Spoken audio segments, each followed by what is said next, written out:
Hello and welcome to today's new episode. And today, our topic is very relevant based on current market situation. मैं एक portfolio बनाया था based on fundamentals. वो मेरा खुद के दिमाग से बनाया हुआ है या किसी एडवाइजर या किसी प्लेटफॉर्म में एडवाइज्ड है। Still, although it was fundamentally created, but the portfolio is bleeding very badly. 20%, 30%, उससे भी ज्यादा लॉस देखने को मिल रहा है। तो व्हाट शुड आई डू, और क्या फायदा है अगर इतना फंडामेंटली बिल्ड पोर्टफोलियो बनाने के बाद भी इतना लॉस देखना पड़ा। तो क्या मतलब होता है पोर्टफोलियो उतना फंडामेंटली पोर्टफोलियो बनाने का क्या मतलब। So I am going to answer this question today. Please try to understand the whole thing. This is means this is a lesson for everyone, even for me, what I have learned over the period of time. So whenever you have created a portfolio out of fundamental analysis, so your first of all, your timeline must be quite long. It should not be 1 year, 6 months, 1 year down the line. It should be quite long. So often what we do, we give a target for a company with certain timeline, 18 months, 24 months, sometimes even 12 months. So, but try to understand there are provisions of correcting means revising this timeline based on the performance of the stock or based on the market condition. Now the thing is, try to understand there are technical analysis as well as fundamental analysis. Whenever you are taking a position technically, you are putting a stop loss, which fundamentally, when you are creating a portfolio, value investing in a portfolio, then there is no stop loss. Usually, we do not recommend any stop loss at that kind of portfolios, right, or that kind of stocks.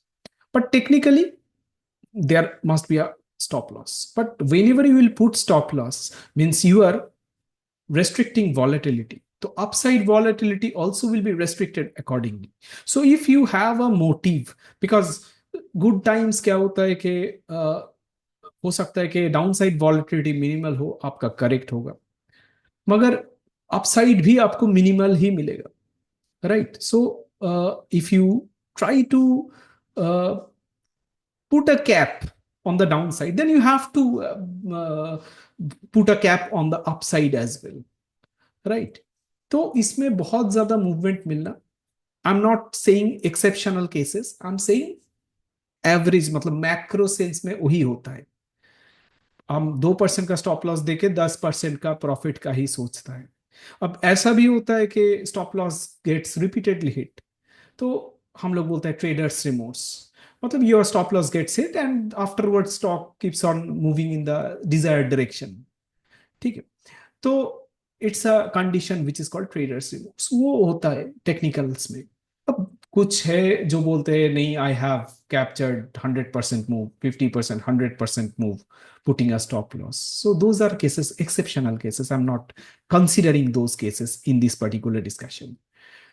Then उसके अलावा क्या है, fundamentally created portfolio. तो दो सवाल सबसे ज्यादा मुझे मेरे सामने आ रहा है इस टाइम में, खराब, एक है कि खराब मार्केट कंडीशन में, एक है कि लोगों का फीलिंग्स ऐसा है कि क्या फायदा है तब फंडामेंटली पोर्टफोलियो क्रिएट करके। इसका पहला जवाब हम दे चुका है कि you must not have a very small time frame of target, you must have a longer time horizon target, but that is not all. Problem कहाँ है, आप बोलोगे कि देन आप हम वैल्यू एवरेज करें, नीचे गिर रहा है। Thing is always there is an opportunity cost. आप कितना एवरेज कर लोगे, मुझे बॉटम पता नहीं है, hardly anyone knows top and bottom. तो बॉटम मुझे मालूम नहीं है, 22,000 से मार्केट निफ्टी रिवाइवल होगा, is the 22,000 going to be the bottom, और इट कैन, और whether it is like there are room for further fall. इस सवाल का जवाब किसी को मालूम नहीं है, मुझे तो एटलीस्ट मालूम नहीं है। अब क्या है कि वी कैन मेक अ बेट ठीक है, किसी आप एक लेवल आएगा, लेवल पे बेट करोगे, हाँ ठीक है लेवल आ गया अब, उसमें वहां से घूम जाएगा, नहीं घूमता है तो you will search Hunt for the next level. ठीक है, प्रॉब्लम यहीं पे है कि डेटा जो, थोड़ा बहुत डेटा मेरे समझ में आता है, उसमें हमको कुछ वो नहीं लग रहा है, मतलब रिवर्सल वाला कुछ नहीं लग रहा है। अ, हो सकता है कल डेटा चेंज हो जाए, हो सकता है थोड़ा बाउंस बैक आने के बाद शॉर्ट कवरिंग हो, those are separate discussion all together. But इस जगह पे वैसा कुछ नहीं लग रहा। अब लेवल्स तो आता रहता है जाता रहे, which which I keep on saying every time. तो लेवल्स, हाँ 22,000 का लेवल है, आया है, मगर वहां से कुछ स्ट्रेंथ देखने को नहीं मिल रहा है।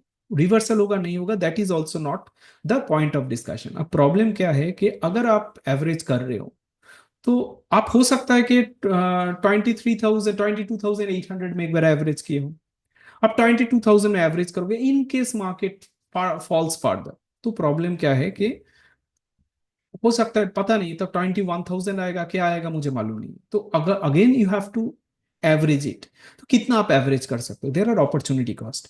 तो जब तक थोड़ा एक बेस समझ में नहीं आता है, तब तक थोड़ा एवरेज करना मुश्किल हो जाता है।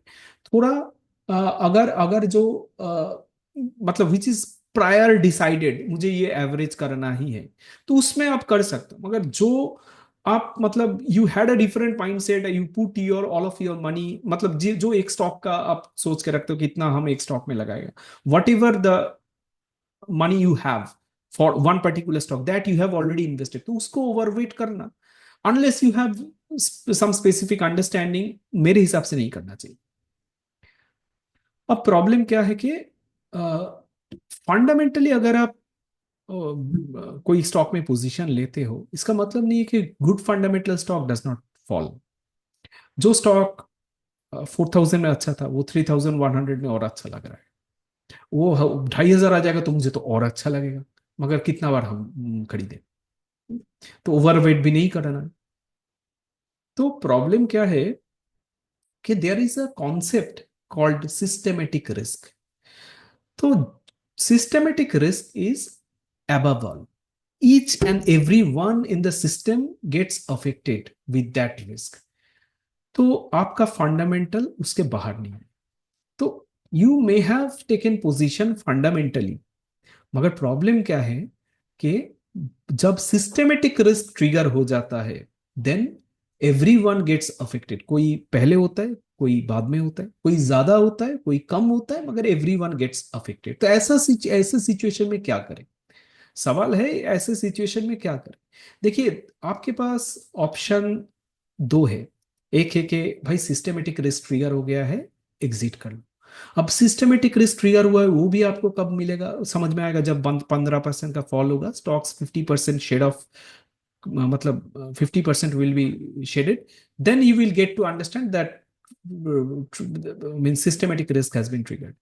उससे पहले हो सकता है आपको, आपके समझ में ना हो कि वो मतलब weather it is a correction, 2 5 4% 5% 7% का एक करेक्शन हो रहा है, whether to buy at 5% dip, और this is just the beginning. ये डिसाइड करना काफी डिफिकल्ट हो जाता है सबके लिए। अब हम ये नहीं बोल रहे कि कुछ एक्सेप्शन है हम उनको कंसिडर नहीं कर रहे, कि आप बोल सकते हो कि भाई मुझे तो मालूम है, हो सकता है आपको मालूम है, मगर मैक्रो सेंस में ज्यादातर लोगों को मालूम नहीं है, मुझे भी मालूम नहीं है।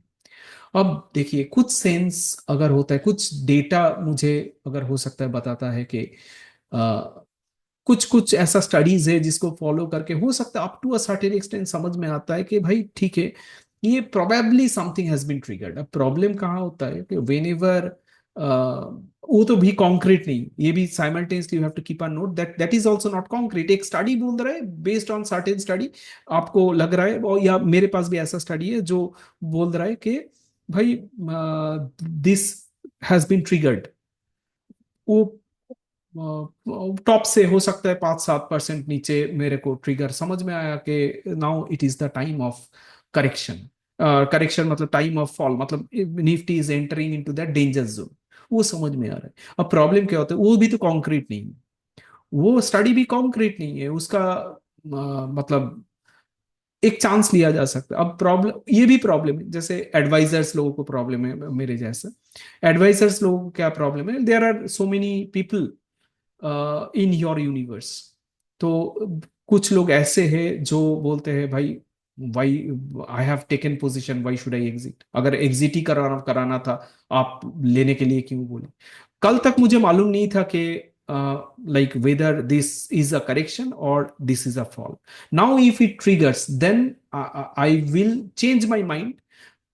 I have taken position after 5% correction, अब 7% नीचे आके मेरा स्टडी ट्रिगर होता है, तो हम वहां पे अगर एग्जिट बोलते हैं, देन यू विल से तो 2 दिन पहले मेरे को घुसाने का जरूरत क्या था।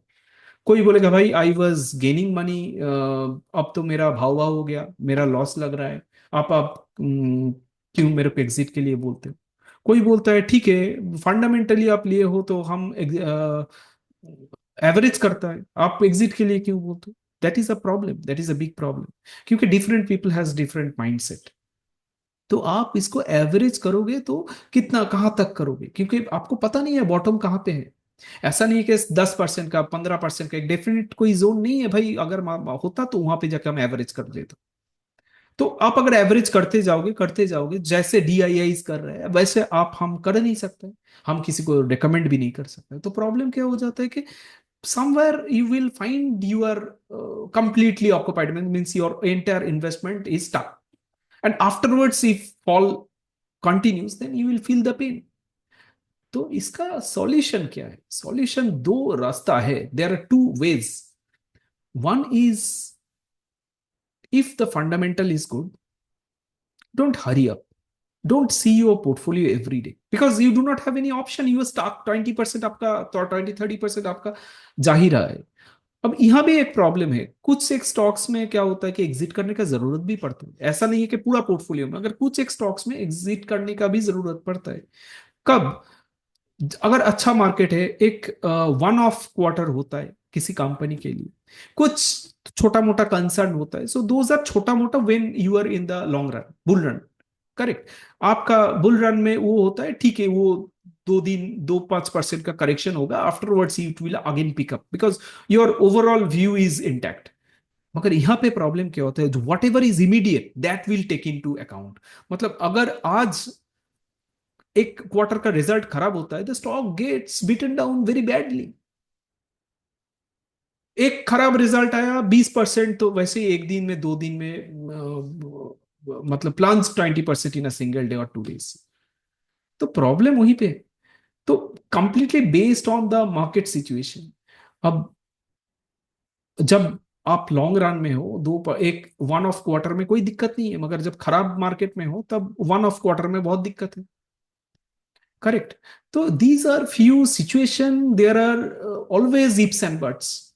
मतलब आप इधर जाओगे भी प्रॉब्लम है, उधर जाओगे भी प्रॉब्लम है। तो सॉल्यूशन क्या है, सॉल्यूशन है, there are two ways which I have started just couple of sentence back. So there are two ways. One is you are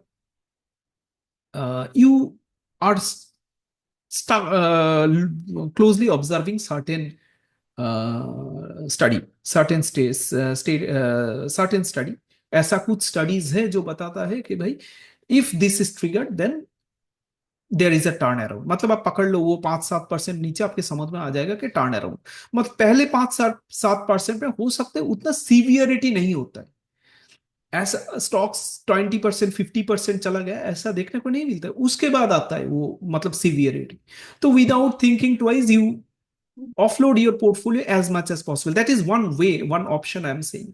क्योंकि जो फंडामेंटली गुड है 5% करेक्शन में, वो 20% 25% 30% करेक्शन में वो और अच्छा लगेगा। तो अगर आपको छोटा मोटा पैसा लग रहा है, या आपका भाव भाव है, या तो फिर प्रॉफिट में ही हो, आप प्रॉफिट बुक कर लो। अब हो सकता है your strategy may not match my one, like what I am comfortable with, that I am telling you. तो आप एक बार एग्जिट कर लो। इसमें 10 investors have will have 10 different opinions all together. मगर जो मेरा कंफर्ट जोन है, आप वहां पे प्रॉफिट बुक कर लो।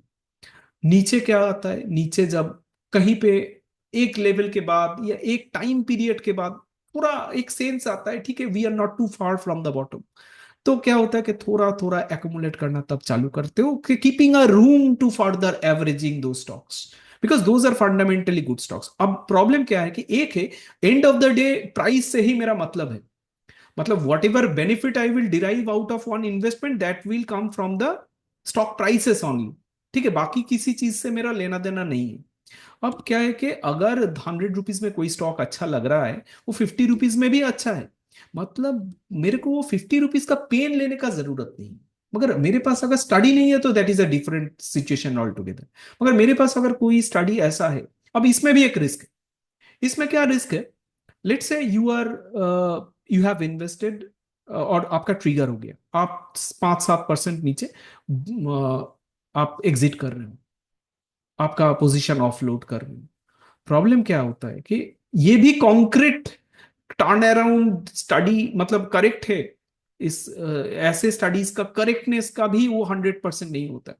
अच्छा होता है तो 80% करेक्ट है, आप बोलोगे भाई लक, आप हम मेरा ट्रिगर हो गया, उसके बाद वो तो बस ठीक हो गया, ऐसा भी हो सकता है। तो that is also a problem. तो यहाँ पे इफ एंड बट्स हमेशा है। और दूसरा ऑप्शन है कि होल्ड टाइट, सिट टाइट, आप लेके होल्ड कर रहे हो। अगर फंडामेंटल कोई चेंजेस होते हैं then you have to take a call. ऐसा बहुत टाइम होता है। देखिए, मार्केट इज द इंडिकेटर, मतलब इंडेक्स को बोला जाता है इकोनॉमी का लीडिंग इंडिकेटर। तो market is an indicator of the like for the economy. और इकोनॉमी होता है, मतलब in our top down approach economy comes first, that is the biggest, your matrix is economy, उसके उसके अंदर है सेक्टर, उसके अंदर है आपका स्टॉक्स। अब क्या होता है कि मार्केट खराब हो गया तो दो चीज आपको दिमाग में रखना पड़ेगा। And of the day what ever benefit you will derive that is from the price. अगर मार्केट खराब होता है, इफ बेयर रन ट्रिगर्स, तब क्या होता है कि एंड ऑफ द डे आपका प्राइस हिट करेगा and you will feel very bad of it. This is one. And second thing is, अगर आपका market is the leading indicator, तो वो इंडिकेट कर रहे हैं देयर आर समथिंग, चाहे वो इकोनॉमी वाइज हो, चाहे वो वैल्यूएशन वाइज हो, कहीं ना कहीं कुछ खराब हो रहा है जिसका इम्पैक्ट आपका स्टॉक्स के फंडामेंटल में आ सकता है, क्योंकि this is the leading indicator, that is something we have to understand. तो क्या होता है कि जब खराब होता है मार्केट, जब नीचे आता है, मतलब शार्प, अगर जब जब फॉल होता है, plunged, when ever market plunge, तब क्या होता है कि देन बहुत टाइम होता है, बहुत स्टॉक्स क्या होता है जो अच्छा कर रहा था in terms of their performances, I am saying, not saying in terms of its price, price तो सबका ही जा रहा है। तो वो क्या हो रहा है कि जो ठीक कर रहा था उसमें नेगेटिव न्यूज फ्लोज आना चालू हो जाते हैं, दिस इज द फैक्ट। उसमें नेगेटिव न्यूज फ्लोज आना चालू हो जाता है, फंडामेंटली करेक्ट था अब नहीं है। That is also a position. जो क्या होता है कि मार्केट खराब जब मतलब टर्न अराउंड होता है, तब क्या होता है उसके थोड़ी देर बाद, मतलब जब वो पेन डीप हो जाता है, 20-30% खराब हो गया, तब ऐसा सिनारियो होता है, there are so many fundamentally negative news flows जो देख के आपको लगेगा कि भाई एग्जिट करना ही बेटर है। तब जाके आप क्या करते हो, 30-40% नीचे स्टॉक्स को बेच देते हो। तो वो नेगेटिव, तो प्रॉब्लम क्या है कि यहाँ पे पूरा चीज वैसे ही चलता है कि market is the leading indicator. तो मार्केट अगर टर्न अराउंड हो रहा है तो बाद में उसका इंपैक्ट स्टॉक्स के फंडामेंटल में भी आ सकता है। That is something I have realised over the period of time. मगर प्रॉब्लम क्या होता है, हम लोग के लिए, एडवाइजर्स लोगों के लिए भी बहुत प्रॉब्लम होता है, बिकॉज यू कैन नॉट मतलब 5-7% नीचे अगर आप, मतलब जब करेक्शन हो रहा है, थोड़ा करेक्शन लग रहा है, मतलब अनलेस एवरीथिंग गेट्स ट्रिगर्ड, तो आप 5% 7% नीचे आते हैं तो लोग बोलते हैं why there is no recommendation, no buy, मतलब अभी तो लेना चाहिए, आपका बुल मार्केट है। तो आप अगर लेते हो और उसके 2 दिन बाद बोलते हो कि मैं मेरा ट्रिगर हो गया, then again it will be a problem. कोई मानने के लिए तैयार ही नहीं होंगे, आप चार्निंग क्यों करवाते हो। तो that is a very difficult call. और ये भी हो सकता है कि अगर हम जबरदस्ती चार्निंग करवा दिया, उसको एग्जिट करवा दिया, उसके 2 दिन बाद अगर हम बोले 80% अगर सक्सेस रेट है, 20% गलत तो होने का रिस्क है, तब जाके लोग मानने के लिए तैयार नहीं होंगे कि भाई इट वाज नॉट करेक्ट, हो सकता है। तो बहुत बहुत मतलब इट्स वेरी डिफिकल्ट। मतलब ऐसा सिचुएशन, मतलब there are everywhere there are ifs and buts, ये होगा तो भी प्रॉब्लम है, ये नहीं होगा तो भी प्रॉब्लम है। तो ऑप्शन क्या है, सॉल्यूशन क्या है? सॉल्यूशन है कि भाई अगर वैसा कोई स्टडी, जैसे मुझे ऐसा कुछ स्टडी दिखता है, I feel to offload at that situation, keeping the risk के भाई गलत, वो भी टर्न अराउंड भी गलत इंडिकेशन दे सकते, क्योंकि सेफ रहना इज द, मतलब थोड़ा सेफ रहना, थोड़ा डिफेंसिव रहना बेटर है। This is one. और सेकंड है कि भाई क्लोजली मॉनिटरिंग, अगर फंडामेंटली मेजर कुछ चेंजेस होता है, मतलब then in that case I have to exit, otherwise I will hold tight. क्योंकि ऐसा करेक्शन हो सकता है कि अगर 2-3 इयर्स के टाइम पीरियड में देखा जाए, तो हो सकता है कि इसका मेजर इम्पैक्ट इम्पैक्ट ना हो, मतलब एक्सपेक्टेड सारा में सारे स्टॉक्स में ना हो तो, मगर ठीक है कुछ एक स्टॉक्स में होगा, वो आप मतलब डिनाई नहीं कर सकते हो, मगर बहुत सारे स्टॉक्स में नहीं होगा। तो over the period of time that will play out, और थोड़ा सा रूम अगर आप रखते हो so that you can average it out. और समटाइम्स क्या होता है कि ठीक है इसमें थोड़ा समझ में नहीं आ रहा है, कोई फ्रेश डेवलपमेंट नहीं है, it's better to enter other good stocks rather than जीत करने से बेटर है, मतलब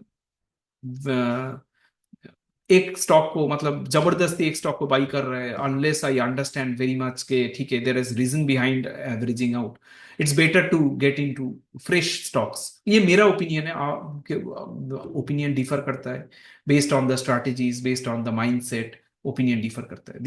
दीज आर माई टेक। तो आप सोच सकते हो वैसे, जो ये दोनों में एक जगह आपको कहीं पे कुछ, मतलब if you take a combination of both of this techniques, तो हो सकता है आपको कहीं पे कुछ रिलीफ दे। मतलब इसका मतलब अब तो जो होना है हो चुका है, मगर ऐसा सिनेरियो और नहीं आएगा, वैसे बात नहीं है, मार्केट में वो आता है एक एक इंटरवल में, ये करेक्शन, डीप करेक्शन या थोड़ा फॉल ही बोलते हो, तो ये सिचुएशन आता है। So that's it in this particular video.